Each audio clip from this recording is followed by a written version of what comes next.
The year is 532 AD. The Byzantine Empire, with its capital in Constantinople, stands as a beacon of power and culture in the ancient world. This city, strategically located between Europe and Asia, is a melting pot of diverse cultures, ideas, and ambitions. It is a place where the past and future collide, creating a vibrant yet volatile atmosphere. The sun rises over Constantinople, the crown jewel of the Byzantine Empire. As the first light of dawn touches the city's grand structures, it reveals a metropolis of unparalleled beauty and complexity. The golden rays illuminate the domes and spires, casting long shadows over the bustling streets below. But beneath the city's dazzling facade, tensions simmer. The marketplaces are filled with merchants and traders from distant lands, their voices creating a cacophony of languages and dialects. Yet, amidst the commerce and daily life, there is an undercurrent of unrest. The people of Constantinople are growing increasingly discontented with their rulers. The mighty Emperor Justinian III sits upon his throne. His reign is marked by grand ambitions and sweeping reforms. Justinian is a man of vision, determined to restore the Roman Empire to its former glory. His court is a place of opulence and power, where decisions that shape the fate of the empire are made. He dreams of restoring the Roman Empire to its former glory. His vision extends beyond the borders of his current realm, encompassing lands that were once under Roman control. This dream drives him to undertake ambitious projects and military campaigns, all aimed at reuniting the fractured empire. Justinian, with his ambitious wife, Empress Theodora, by his side, has embarked on grand projects. Theodora, a former actress and a woman of remarkable intelligence and influence, is his closest advisor and confidant. Together, they form a formidable partnership, driving the empire towards their shared vision of greatness. His rule sees the construction of magnificent buildings like the Hagia Sophia. This architectural marvel, with its massive dome and intricate mosaics, is a testament to the empire's wealth and artistic prowess. The construction of such grand structures is a symbol of Justinian's ambition and his desire to leave a lasting legacy. He enacts sweeping legal reforms. The Corpus Juris Civilis, or the body of civil law, is one of his most significant achievements. This comprehensive codification of Roman law serves as the foundation for legal systems in many parts of the world for centuries to come. Justinian's legal reforms are aimed at creating a more just and orderly society, yet these changes come at a cost. The grand projects and military campaigns require vast amounts of resources, leading to increased taxation and financial strain on the populace. The common people, already burdened by the demands of daily life, find themselves struggling to meet the emperor's demands. Taxes weigh heavily upon the populace. The tax collectors, often seen as symbols of oppression, move through the streets, extracting payments from the already struggling citizens. This financial burden exacerbates the growing discontent among the people, fueling their frustration and anger. The citizens of Constantinople are a passionate lot. Their lives are deeply intertwined with the city's political and social fabric. They are not mere subjects. They are active participants in the life of the empire. Their passions and opinions shape the city's atmosphere, creating a dynamic and often volatile environment. They are deeply invested in the chariot races held at the Hippodrome. This isn't just sport. The races are a major social event, drawing large crowds and fervent supporters. The Hippodrome is a place where the city's social and political tensions are played out in a highly charged atmosphere.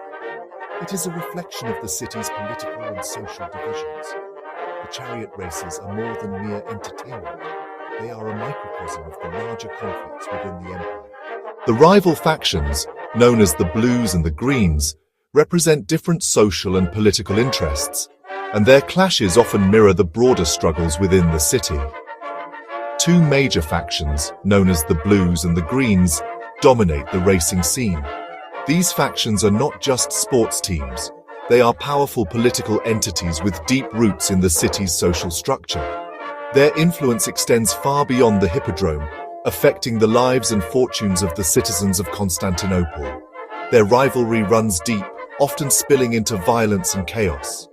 The streets of Constantinople are frequently the scene of clashes between the factions, leading to bloodshed and destruction. This ongoing conflict adds to the sense of instability and unrest within the city. The Blues and Greens were more than just sports fans. They were organized groups with their own leaders and agendas. Their influence extended into the political and social spheres, making them key players in the power dynamics of the empire. They represented different social groups. The Blues were generally associated with the aristocracy and the upper classes, while the Greens drew their support from the merchant class and the common people. This division reflected the broader social and economic divides within the empire. The Blues tended to be associated with the aristocracy and supported the emperor. Their wealth and influence made them powerful allies of the ruling class, and they often acted as enforcers of the emperor's policies. The Greens drew their support from the merchant class and were often critical of the government. They represented the interests of the common people and were frequently at odds with the emperor's policies. This opposition made them a focal point for dissent and resistance. As Justinian tightens his grip on power, discontent brews among the people. The emperor's ambitious projects and heavy taxation have created a climate of resentment and frustration. The citizens of Constantinople, already divided by factional loyalties, find themselves increasingly united in their opposition to the emperor's rule. His reign, though marked by ambition and progress, has also been marred by controversy. Justinian's autocratic style and ruthless suppression of dissent have earned him many enemies. His policies, while aimed at strengthening the empire, have often alienated the very people he seeks to rule. His autocratic style and ruthless suppression of dissent have earned him many enemies. The emperor's heavy-handed approach to governance has created a climate of fear and repression. Those who dare to speak out against his rule are swiftly silenced, adding to the growing sense of unease within the city. The Nika Riots, a cataclysmic event that would forever change the course of Byzantine history, are about to erupt. This massive uprising, fueled by the deep-seated grievances of the people, will challenge the very foundations of Justinian's rule. The city of Constantinople is on the brink of chaos, and the outcome of this conflict will shape the future of the empire. This is a time of great change, of ambition and turmoil. The forces of progress and resistance are locked in a struggle for the soul of the empire. The decisions made in this moment will have far-reaching consequences, affecting not only the fate of Constantinople, but the entire Byzantine world. The stage is set for an uprising. The people of Constantinople, driven by their frustrations and fueled by the rival factions, are ready to take action. The tension in the air is palpable, and the city stands on the precipice of a dramatic and transformative event. The very foundations of the Byzantine Empire are about to be shaken. The Nika Riots will test the resilience of the empire and its leaders. As the city braces for the coming storm, the world watches, knowing that the outcome will reverberate through history. The Blues and the Greens were more than just fan clubs. They were deeply entrenched in the social and political fabric of Byzantine society. They were powerful social forces that influenced the lives of the people in myriad ways. These factions were not just about supporting chariot races, they were about identity, loyalty, and power. Each faction commanded a loyal following that was willing to go to great lengths to support their cause. The Blues and the Greens were more than just spectators. They were participants in a larger social drama. Their rivalry permeated every facet of life in Constantinople, from the bustling markets to the serene public baths, and even within the sacred walls of the church. The influence of these factions was omnipresent. They were present in the markets, the baths, and even the church. The Blues and the Greens were woven into the very fabric of daily life, their presence felt in every corner of the city. The Blues, with their ties to the aristocracy, often enjoyed preferential treatment from the authorities. This connection to the elite gave them an upper hand in many aspects of life, from legal matters to social privileges. This favoritism bred resentment among the Greens. They saw the Blues' advantages as unfair and felt that their own needs and voices were being ignored. They felt increasingly marginalized and overlooked. The Greens, representing the common people, felt the sting of inequality and social injustice more acutely with each passing day. The tensions between these factions had been simmering for years. Small-scale clashes were common, often erupting in the streets and public spaces of Constantinople. These skirmishes were a constant reminder of the underlying discord. But in 532 AD, something different was brewing. The usual tensions were escalating, and the atmosphere in the city was becoming increasingly volatile. The people of Constantinople were united in their growing dissatisfaction with Justinian's rule. The emperor's policies and actions were seen as out of touch with the needs and struggles of the common people. They saw him as out of touch. His grandiose visions and projects, while impressive, seemed disconnected from the harsh realities faced by the average citizen. His grand projects, while impressive, seemed a world away from their daily struggles. The construction of magnificent buildings and monuments did little to alleviate the everyday hardships of the people. The chariot races, normally a source of excitement and entertainment, became a focal point for this discontent. What was once a unifying event now served as a stage for expressing collective grievances. The Hippodrome, with its capacity to hold tens of thousands of spectators, transformed into a cauldron of unrest. The energy of the crowd, once purely celebratory, now carried an undercurrent of anger and frustration. The cheers of the crowd were now laced with anger and frustration. The Hippodrome, a symbol of unity and entertainment, had become a hotbed of political and social tension. The games became a platform to voice their grievances against the emperor. The chants and shouts of the spectators were no longer just about the races. They were about their dissatisfaction with the ruling regime. The stage was set for an explosion. The city was a powder keg, and the discontent among the people was the fuse. All it would take was a spark. The simmering tensions were ready to erupt into full-blown conflict, setting the stage for one of the most dramatic episodes in Byzantine history. The spark came during a particularly tense chariot race. The atmosphere was electric, with the crowd's excitement palpable in the air. The Blues and the Greens, the two most fervent factions, were neck and neck, their supporters roaring with every turn of the chariots. The tension was not just on the track, but also in the stands, where years of rivalry and animosity simmered just below the surface. A riot erupted between the Blues and the Greens. What started as a few heated exchanges quickly escalated into a full-blown brawl.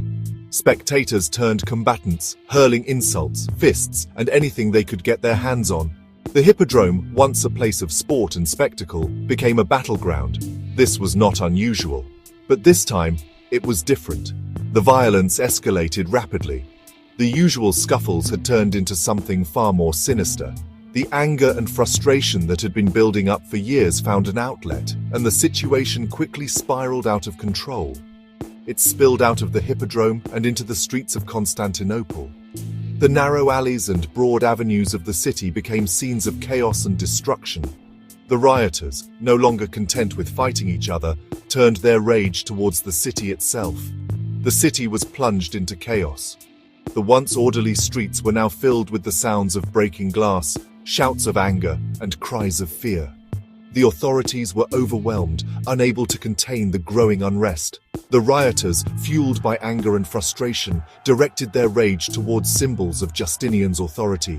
Statues were toppled, and official buildings were attacked. The emperor's insignia, once a symbol of power and stability, became a target for the mob's fury. They set fire to government buildings. The flames quickly spread, consuming everything in their path. The night sky was lit up by the inferno, and the smell of smoke filled the air. The destruction was widespread and indiscriminate. They looted shops and homes of wealthy citizens. The rioters saw an opportunity to take what they had long been denied. The rich and powerful, who had once seemed untouchable, now found themselves at the mercy of the mob. The situation spiraled out of control. The initial spark of violence had ignited a firestorm that no one could extinguish. The city's defenses were breached, and law and order broke down completely. What began as a brawl between rival factions had transformed into a full-scale rebellion. The lines between friend and foe blurred as the city descended into anarchy. The rebellion was no longer just about the chariot race. It was about years of pent-up grievances and a desire for change. The air filled with the sounds of clashing metal, the roar of flames, and the terrified screams of citizens. The once vibrant city was now a war zone, with every street and alley echoing the chaos. Constantinople, once a beacon of civilization, had descended into anarchy. The city's proud history and culture were overshadowed by the violence and destruction that now defined it. The emperor, taken aback by the ferocity of the uprising, found himself isolated in his palace. His advisors were at a loss, and the usual channels of command and control had broken down. The seat of power had become a prison. The city was on the brink of collapse. The infrastructure was in ruins, and the social fabric had been torn apart. The future of Constantinople hung in the balance, with its fate uncertain. The empire itself seemed to hang in the balance. The rebellion had exposed deep-seated issues that went beyond the immediate violence. The very foundations of Justinian's rule were being tested, and the outcome was far from certain.